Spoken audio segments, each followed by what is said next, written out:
but he was doing it in New Jersey. And I was just texting with a Republican who knows New Jersey very well, who said there just aren't enough of those voters. And to do that at a time when, yes, Donald Trump is president and he's riding high still among the Republican base, people are hurting, as we've been talking about all night. And Mikey Sherrill, jumped on that, the fact that Ciattarelli had no daylight between himself and Donald Trump, and it didn't work for him. Yeah, I mean, and I guess if there is a lesson here for Democrats, it is to talk about how Trump's leadership is affecting how they live their lives, not necessarily whether or not they're offended by him, whether or not necessarily by whether or not they like his behavior, but more about, well, what is he actually doing for you? Right. As you go deeper into these results, this is definitely a warning shot across the bow of the White House, and I would say the Republican Party. Donald Trump won big just a year ago, 2024. This is America saying, we're still not happy, and you're in charge now, and we're not happy. Look at the scope of this victory. We're not quite there yet, 63%. Election day vote tends to be more Republican. That's what we're waiting on. This margin is likely to narrow. However, I just want to show you something as we go through this, and then I want to go to Virginia.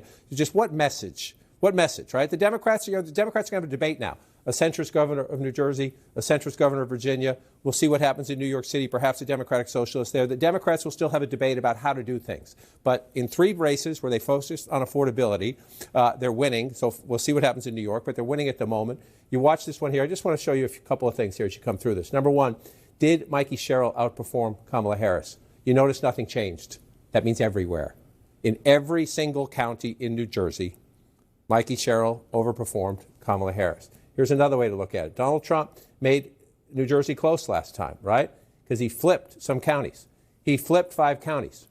Tonight, we're not completely done yet, but at this moment, with 63% of the vote in, Mikey Sherrill has won all 5 of those counties that Donald Trump just a year ago flipped from blue to red. And so that's called never mind, right? Never mind. We're going back to vote for the Democrats. And that includes at the moment Passaic County, which was the big county. This is a plurality Latino county. Right. Republicans were saying that's our ticket to the future. We're bringing men of color and voters of color into our party. Again, it's one election. However, when you see that, it's only 38%. We'll see if it holds up. That's one thing. But in New Jersey, you see her progress, running better than Harris, bringing back counties that went for Trump. Now let's move down to the Commonwealth of Virginia, because I want to show you something similar that Democrats will talk about heading in.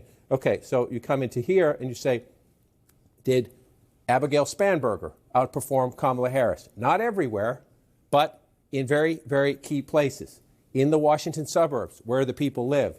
Down here along the coast, right? That county, the Virginia Beach County, Glenn Youngkin won that 4 years ago for governor. Spanberger wins it tonight and outperforms what Kamala Harris did in the presidential election. This is what strikes me as most significant right here. In most of these rural counties, it's only by a little bit, so I don't want to overstate it. In most of them, it's a percentage or two, a point or two. But that's West Virginia. That's Kentucky. This has been the death of the Democrats in rural America in the Trump age. Abigail Spanberger is running a little bit better than Harris in many of these rural counties. Again, I don't want to overstate it, but the Democrats at some point, if they're going to fix their problem in a lot of these, as you start moving into the heartland, they need to perform